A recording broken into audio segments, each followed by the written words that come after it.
Welcome back to Magic Muggle, a Harry Potter after show. This is your host, Eric Cicada, aka Mr. Honest, broadcasting to you from the highest tower in Hogwarts, your friendly neighborhood Ravenclaw. A little bit of Spider-Man intro there as well. So today we're going to be breaking down two very important chapters of Goblet of Fire, the complete fallout from the ending of last week's drop of a bomb of information. Well, really just one thing, Harry's name coming out of the Goblet of Fire. How, what, who, when, where, huh? We're going to go into that. And then we have the Four Champions, Chapter 17, and the Weighing of the Wands, Chapter 18. We're doing these two today because they stick well together, and the story just keeps ramping up from here. It's exciting, so let's get started. So, imagine the Great Hall at peak Halloween vibes. Candles floating, pumpkins grinning, the air still warm from the feast. And the Goblet of Fire has just done its thing. 3 schools, 3 champions. That's the whole premise. And then Dumbledore reads a 4th name, Harry Potter. And what hits first isn't excitement, it's silence. Not the fun kind. The kind where your stomach drops because the room just turned into a courtroom. No applause, just that rising, ugly buzz of suspicion, like angry bees filling the hall. Something that Harry isn't unfamiliar with. And Harry, who has daydreamed about glory like any kid would about this, he doesn't feel glory at all. He feels numb.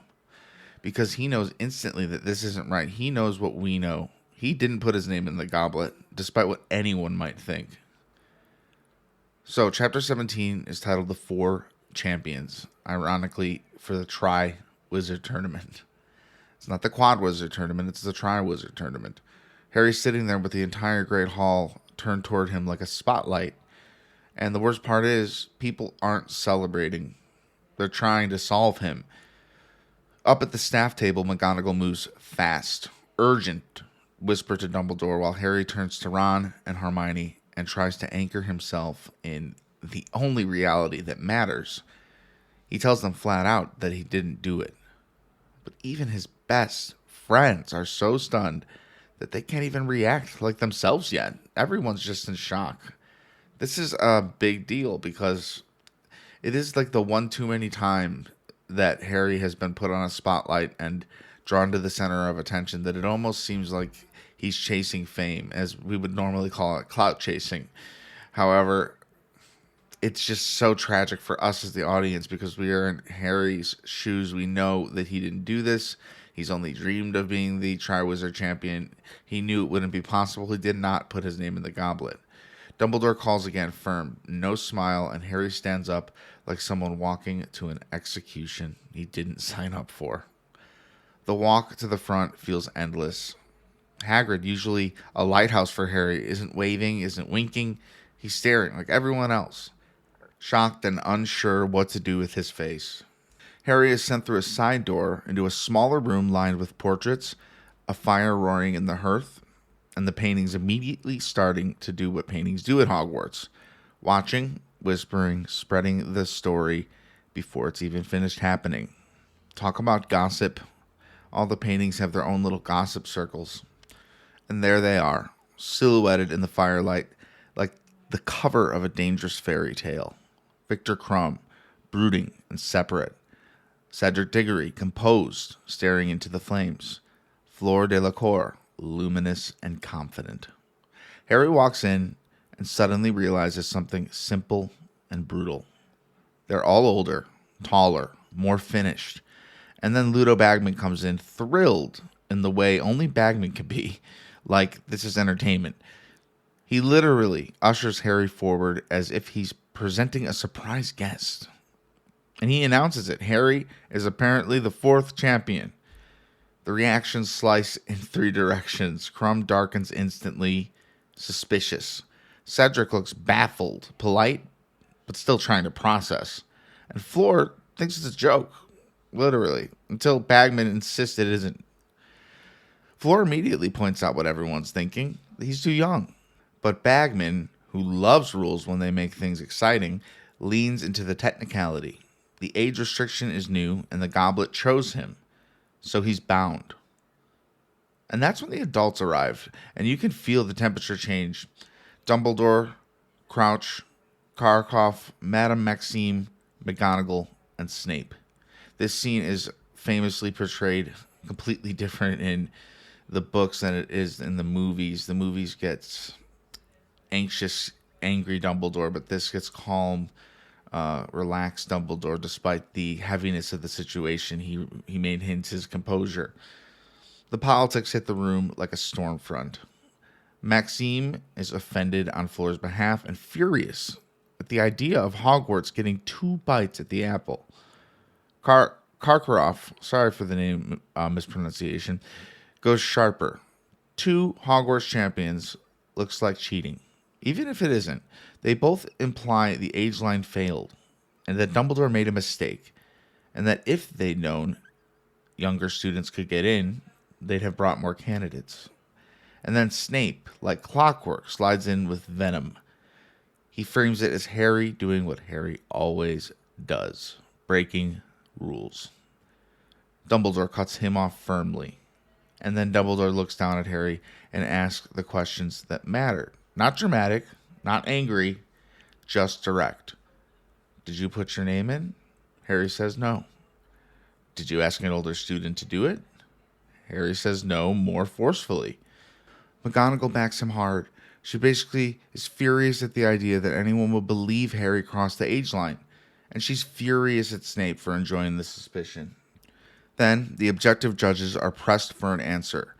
Bagman looks to Crouch, and Crouch, half in shadow, looking older than he should, almost eerie, says the line that locks the trap shut. The rules state that anyone whose name comes out is bound to compete. A binding magical contract. For me personally, I just feel like I could just pretend to faint and say, look, I'm not meant for this. I'm not ready for this. This isn't my duty. I did not put my name in. I refuse to compete.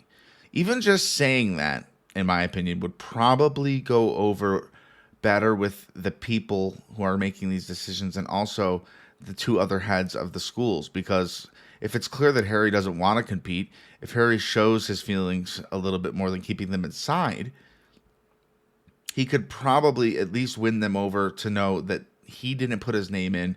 He's not trying to throw Dumbledore's name under the bus, but that's just not what happens. There's no undo button. Karkaroff tries to force a redo.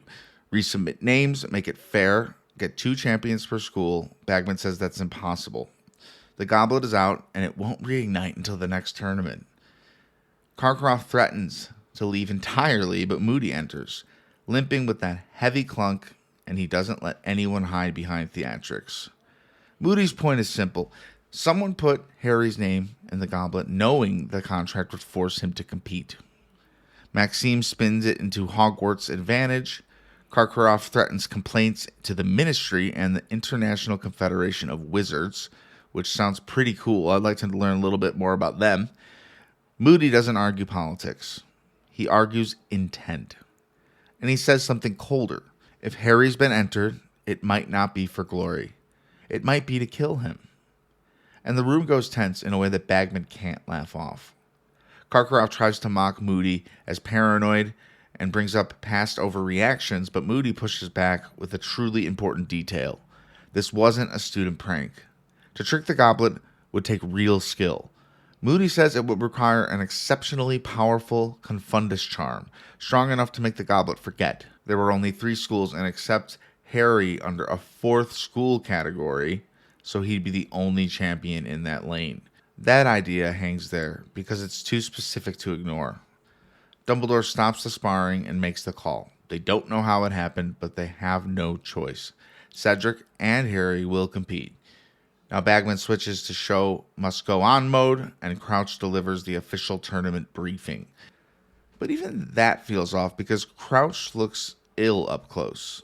Thin, papery, shadowed under the eyes, not like the man at the World Cup. The rules? First task is secret, to test daring and courage. It happens November 24th in front of the student body and judges. Champions may not ask for or accept teacher help. Champions face the first challenge with only their wands.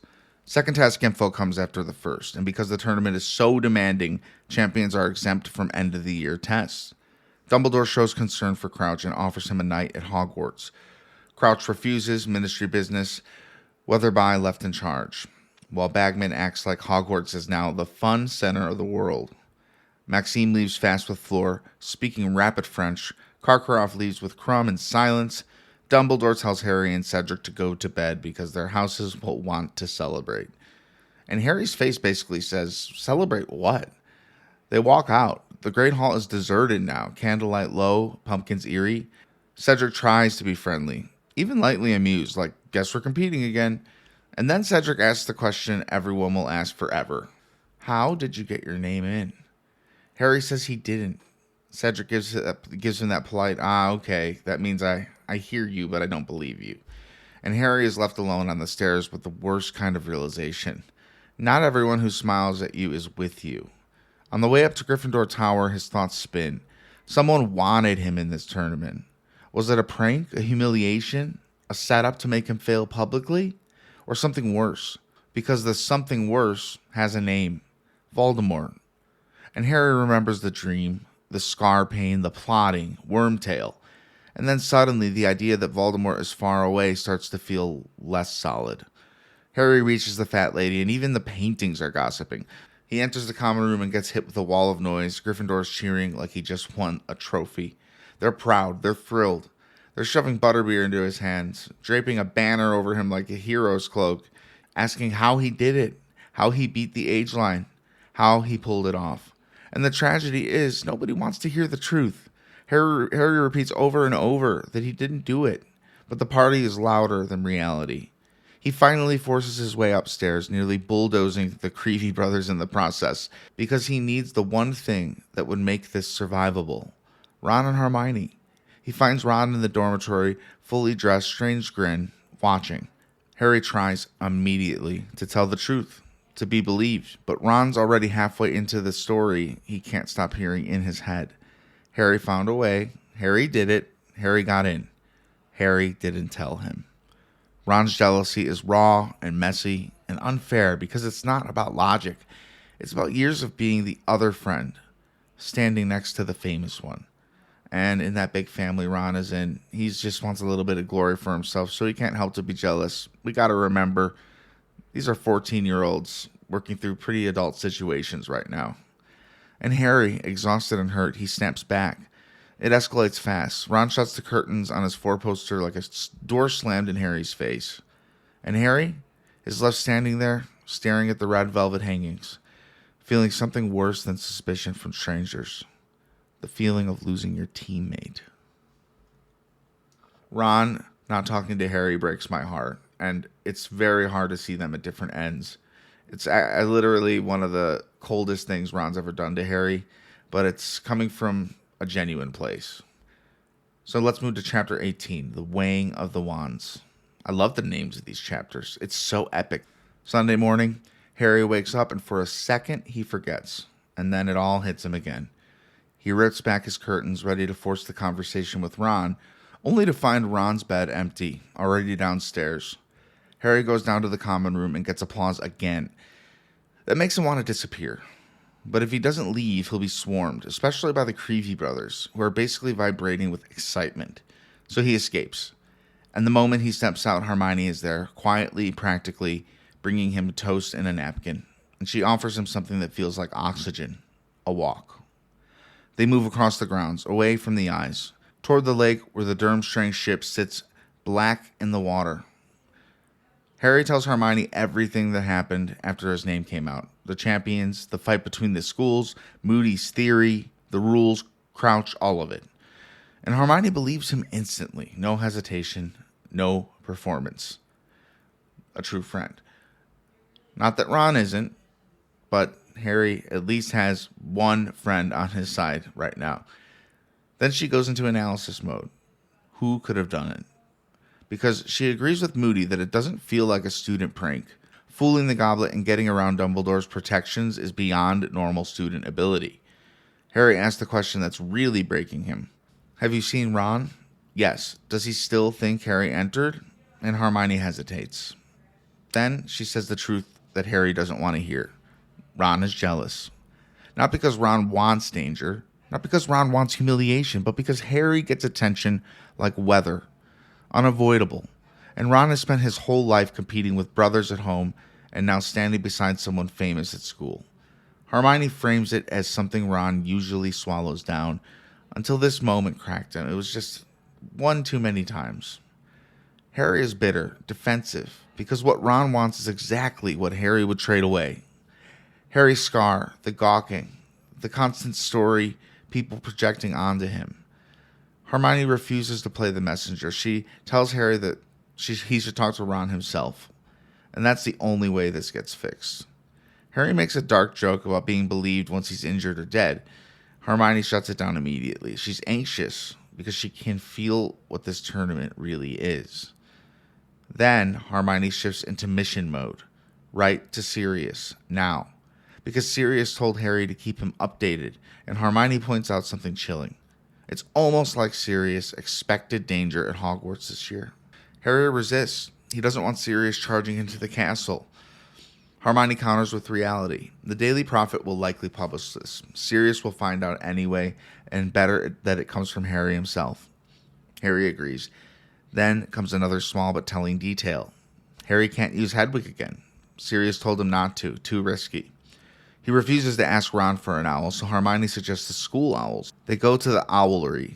It's hard to say. Hermione provides parchment, quill, ink, and she looks over the owls while Harry writes.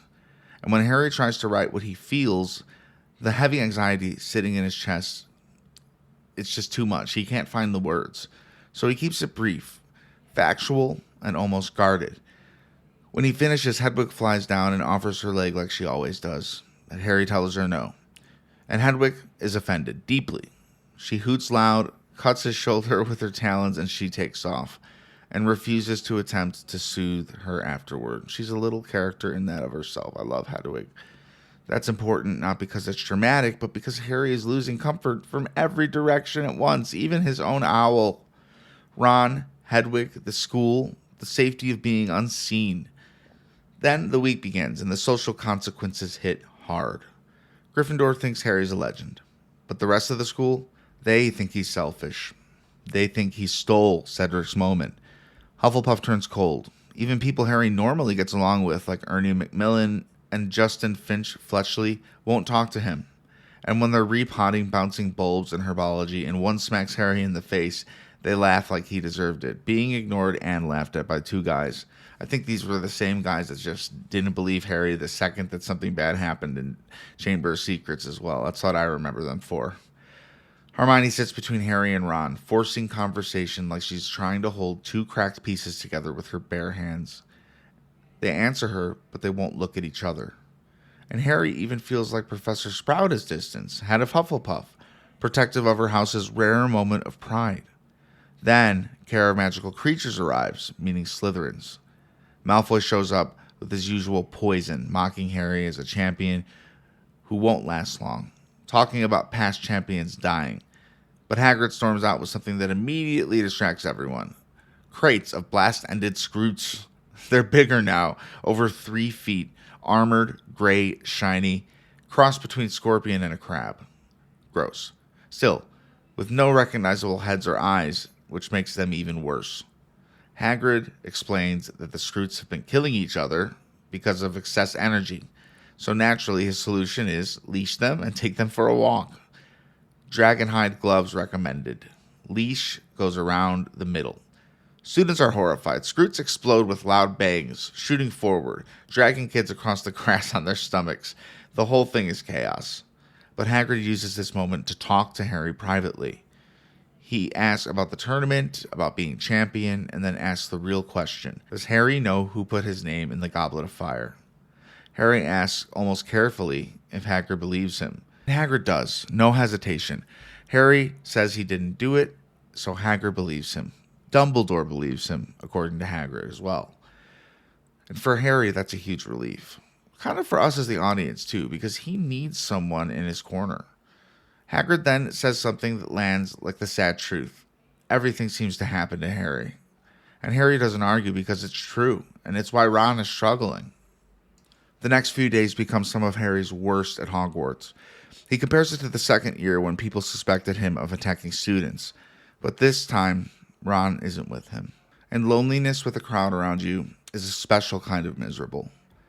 Ravenclaw doesn't rally behind him either. They assume he tricked the goblet for more fame.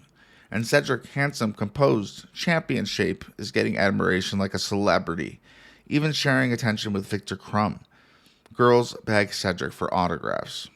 Harry, meanwhile, is drowning in small miseries stacking into one big one. No reply from Sirius yet. Hedwig won't come near him. Trelawney predicts his death even more than usual.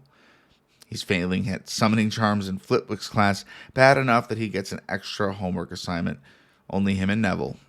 And then potions, which they do a double class, like 2 periods, which is already hell. But now it's torture, because outside Snape's dungeon, the Slytherins are waiting, wearing badges. For 1 second, Harry thinks they might be SPEW badges, Spew, the Hermione looking out for the elves, but they're not. They're cruelty. They flash a message in bright letters, Potter stinks.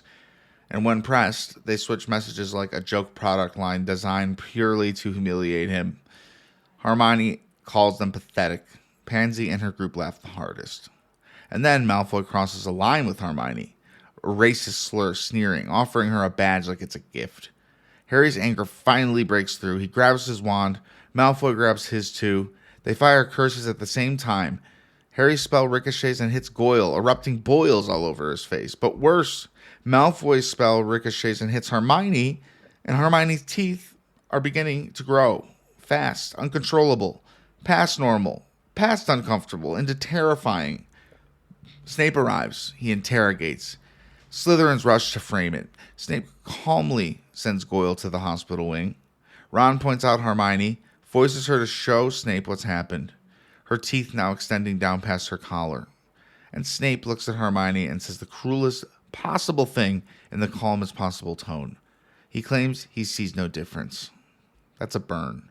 Hermione runs. Harry and Ron explode, shouting at Snape, furious, and Snape retaliates with power. 50 points from Gryffindor, and detentions for both Harry and Ron. For a second, Harry and Ron are united again, raging together. But it doesn't last. Ron still sits with Dean and Seamus, leaving Harry alone again. And the class starts. Malfoy presses his badge once more. Potter stinks, flashing across the dungeon. Snape announces they are making antidotes, and they say they'll be testing one. And Harry immediately thinks Snape is going to choose him. Harry's mind goes dark with anger, imagining things, wanting revenge, thinking about curses he doesn't even know how to do. And then salvation arrives in the most annoying possible form. Colin Creevey. Colin comes to fetch Harry because Bagman wants him. The champions are needed for a ceremony, wand weighing, and photos. Snape resists, then grudgingly releases Harry, still demanding he come back later to test his antidote. Colin insists Harry needs his bag too. Snape relents with pure contempt. Harry leaves while the badges flash at him from every direction. And as Colin chatters about how amazing it is, Harry's response is basically, yes, amazing. And the way a car crash is amazing. He's taken to the classroom arranged like a panel event. Velvet-covered desks, chairs for judges. Bagman is there, excited. Crumb sulks in a corner. Cedric and Fleur talk. And we meet the next major ingredient in this book's disaster recipe. Rita Skeeter. Magenta robes, jeweled glasses, rigid curls, heavy jaw. 2-inch crimson nails. Gold teeth. Bagman introduces her as Daily Prophet. And Rita's interest in Harry is immediate and predatory. She wants color. She wants drama. She wants the angle. Before Harry can breathe, she grips his arm and drags him out into a broom cupboard. Literal broom cupboard. Dark, tight, private. She lights floating candles, pulls out a quick quotes quill, a magic pen that writes on its own. Not what you say, but what she wants it to sound like. This whole interaction feels like gaslighting. It immediately starts writing sensational descriptions without Harry even speaking. Rita asks leading questions designed to create a narrative. Harry answered to prove himself. Trauma made him reckless. What would his dead parents think? Are you scared? Are you excited? Are you tempted by glory? Harry repeats the truth. He didn't enter. Rita ignores it, and then the quill starts inventing emotions, like claiming Harry has tears in his eyes when he doesn't. Harry finally snaps at the lie, and at that exact moment, the door opens. Dumbledore. Rita instantly tries to charm him with flattery and past articles, but Dumbledore disarms her with polite, surgical humor, calling her writing enchantingly nasty, and referencing how she described him as an obsolete dingbat. Then he ends it cleanly. The ceremony is starting, and champions can't be hidden in closets. Back in the room, the judges are seated. Karkaroff, Maxime, Crouch, Bagman, and Rita sits ready, quill poised to distort. Dumbledore introduces the expert, Mr. Ollivander, the wand maker. It's good to see him again. And one by one, wands are inspected like instruments before a concert that could become a battle. Floor's wand, 9.5 inches, inflexible, rosewood, core Vila hair from her grandmother. Ollivander notes that he doesn't like Vila hair because it's temperamental, but if it suits her, it suits her.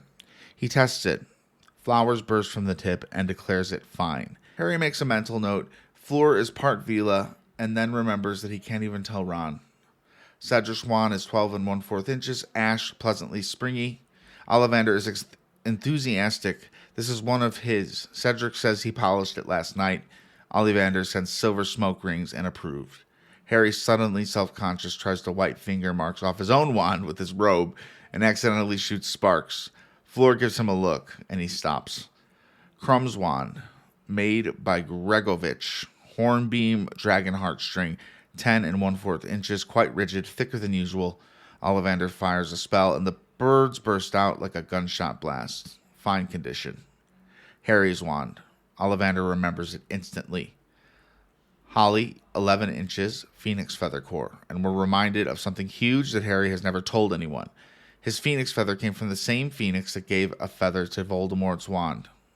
Harry is anxious, Ollivander will say that out loud, because with Rita in the room. But Ollivander simply tests it, makes a fountain of wine shoot from the tip, and declares it in perfect condition. For once, something goes smoothly for Harry. Then Dumbledore dismisses them, but the photographer and Bagman insist on photos. The photographer keeps trying to center Fleur, and Rita keeps yanking Harry into the spotlight, because Rita's story is already written, and Harry is the headline she wants. Afterward, Harry heads to dinner alone. Hermione is still in the hospital wing, getting her teeth fixed. I would go visit her. I wouldn't go to dinner. She got hit because of him, but he's going through a lot. He returns to Gryffindor Tower thinking about extra summoning charm work. And then, in the dormitory, he sees Ron again. Ron doesn't apologize, and he doesn't soften. But he does give Harry 2 pieces of information, like clipped bulletin points. An owl came for you, and detentions are tomorrow night in Snape's dungeon. Then Ron leaves again, still not looking at him. But Harry grabs the owl letter immediately, because it's one thing he's been waiting for. It's Sirius. And Sirius is careful. He says he can't put everything in a letter in case it's intercepted. He wants a face-to-face talk. He asks Harry to be alone by the Gryffindor fire at 1 a.m. on November 22nd. And Sirius ends with what might be the most important tone shift in these chapters. He trusts Harry to handle himself, especially near Dumbledore and Moody. But he warns him anyway. Someone is making a serious attempt. Entering Harry in the tournament under Dumbledore's nose is bold and risky. It means whatever's happening at Hogwarts is not random. Sirius tells Harry to stay alert, report anything unusual, and answer quickly about November 22nd. And that's where we leave Harry. What makes these chapters hurt isn't just the danger of the tournament. It's the social isolation, the way the suspicion spreads faster than truth, the way jealousy fractures a friendship right when Harry needs it most, the way adults argue politics while a 14-year-old stands there trapped in a contract he didn't choose. And now Sirius wants a secret meeting at 1 a.m. on November 22nd, 2 days before the test, which tells you everything. This isn't about school pride. This is about survival. Thank you for listening. I appreciate you being here. Rate the show, give it a thumbs up. Reach out to us at magicmugglepod@gmail.com and join our Discord for more discussion. Again, we'll see you next week, and until then, wands down, hearts full.